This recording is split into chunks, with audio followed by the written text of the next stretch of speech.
الحمدللہ رب العالمین والعاقبۃ للمتقین والصلاۃ والسلام علی سید الانبیاء والمرسلین۔ سورۃ البقرہ کی تفسیر، اس کا ترجمہ ہم سماعت کر رہے تھے۔ 2 آیات ہم نے سماعت کی۔ اگلی آیت میں اللہ تعالیٰ نے ارشاد فرمایا الذین یؤمنون بالغیب ویقیمون الصلاۃ ومما رزقناہم ینفقون۔ وہ لوگ جو غیب پر ایمان لاتے ہیں، نماز کو قائم کرتے ہیں اور ہم نے جو ان کو رزق دیا ہے اس میں سے خرچ کرتے ہیں۔ غیب کیا ہے؟ ایمان کیا ہے؟ غیب پر ایمان لانا کیا ہے؟ تو فرمایا ایمان اسے کہتے ہیں کہ بندہ سچے دل سے ان سب باتوں کی تصدیق کرے جو ضروریات دین میں داخل ہو، اور کسی ایک ضرورت دین کا بھی انکار کرنا یہ کفر کہلاتا ہے۔ ضروریات دین یعنی جو چیز دین ہے، جو دین کے لیے ضروری ہیں، ان تمام پر ایمان لانا یہ ایمان کہلاتا ہے۔ اور غیب کیا ہے؟ فرمایا غیب وہ ہے جو ہم سے پوشیدہ ہے اور ہمیں اپنے حواس یعنی دیکھنے، چھونے وغیرہ سے اور بدیہی طور پر عقل سے اسے معلوم نہ کر سکے، یہ غیب کہلاتا ہے۔ جنت ہے، جہنم ہے، قیامت ہے، اسی طرح عذاب قبر ہے، یہ سب غیب ہے۔ تو فرمایا ان پر ایمان لانا، تو ایمان والے وہ ہیں جو ان پر ایمان لاتے ہیں۔ اسی طرح اللہ تبارک و تعالیٰ کا جو علم غیب ہے وہ علم غیب ذاتی ہے۔ قرآن کریم فرقان حمید میں جہاں جہاں اللہ تبارک و تعالی نے دوسروں کو علم غیب نہ دینے کا اعلان فرمایا ہے تو اس سے مراد علم غیب ذاتی ہے، یعنی اللہ کے علاوہ کسی اور کے پاس علم غیب جو ہے وہ ذاتی نہیں ہے۔ علم غیب عطائی اللہ تبارک و تعالی جس کو چاہے عطا فرما دے، اور اگر اللہ تبارک و تعالی کے بتائے بغیر یا دیے بغیر کوئی شخص کسی کے بارے میں بھی یہ دعویٰ کرے کہ اس کو خود بخود علم آ گیا، اللہ کے بتائے بغیر آ گیا، تو اگر ایک ذرہ کا بھی علم اگر کسی کے بارے میں وہ ثابت کرے گا، یہ کہے گا، تو اس سے وہ کافر ہو جائے گا۔ جس کو بھی جتنا بھی علم ملا ہے، چاہے وہ کسی کو بھی ملا ہو، اللہ تبارک و تعالی نے اس کو عطا فرمایا ہے۔ اسی طرح تو فرمایا کہ ایمان والے وہ ہیں کہ جو غیب پر ایمان لاتے ہیں۔ پہلی صفت بیان ہوئی۔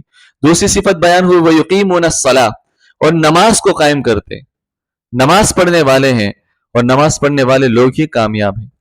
قرآن کریم میں ایک اور جگہ ارشاد فرمایا قد افلح المؤمنون الذین هم فی صلاتهم خاشعون، فرمایا کہ بے شک وہ ایمان والے کامیاب ہو گئے جو اپنی نماز میں خشوع اور خضوع کرنے والے ہیں۔ اسی طرح ایک اور جگہ ارشاد فرمایا سورۃ المؤمنون میں والذین هم علی صلواتهم یحافظون، اور وہ جو اپنی نمازوں کی حفاظت کرنے والے ہیں وہ کامیاب ہو گئے۔ تو اللہ تبارک و تعالی نے نماز کو کامیابی کی علامت قرار دیا ہے۔ اولئک هم الوارثون الذین یرثون الفردوس هم فیہا خالدون، فرمایا یہی لوگ وارث ہیں، یہ فردوس کی میراث پائیں گے اور اس میں ہمیشہ رہیں گے۔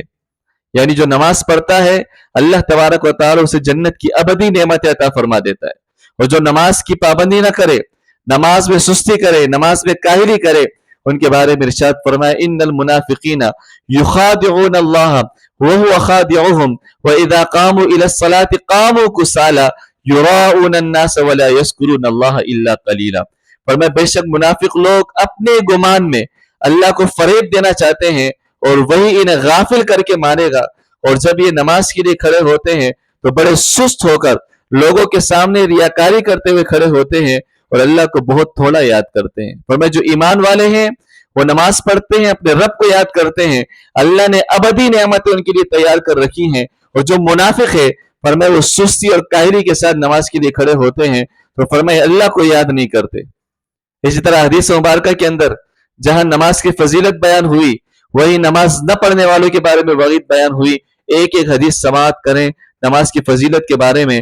اسی طرح ایک وعید کے بارے میں حضرت عثمان غنی رضی اللہ تعالیٰ عنہ سے روایت ہے، فرماتے ہیں کہ نبی کریم صلی اللہ علیہ وسلم نے ارشاد فرمایا جس نے میرے اس وضو کی طرح وضو کیا پھر اس طرح 2 رکعت نماز پڑھی کہ ان میں خیالات نہ آنے دیے تو اس کے پچھلے تمام گناہوں کو بخش دیا جاتا ہے۔ بخاری شریف کی حدیث ہے۔ اسی طرح جو لوگ نمازوں میں غفلت کا اظہار کرتے ہیں، نماز نہیں پڑھتے، ان کے بارے میں بڑی سخت ترین وعیدیں آئی ہیں۔ حضرت عبداللہ بن عمر رضی اللہ تعالیٰ عنہ سے روایت ہے، فرماتے ہیں کہ نبی کریم صلی اللہ علیہ وسلم نے ارشاد فرمایا کہ جس نے نماز پر مداومت کی یعنی ہمیشہ کی اختیار کی تو قیامت کے دن وہ نماز اس کے لیے نور، برہان اور نجات ہوگی، اور فرمایا جس نے نماز کی حفاظت نہیں کی تو اس کے لیے نہ نور ہے، نہ برہان ہے، نہ نجات ہے، اور وہ قیامت کے دن قارون، فرعون، حامان اور ابی ابن خلف کے ساتھ ہوگا۔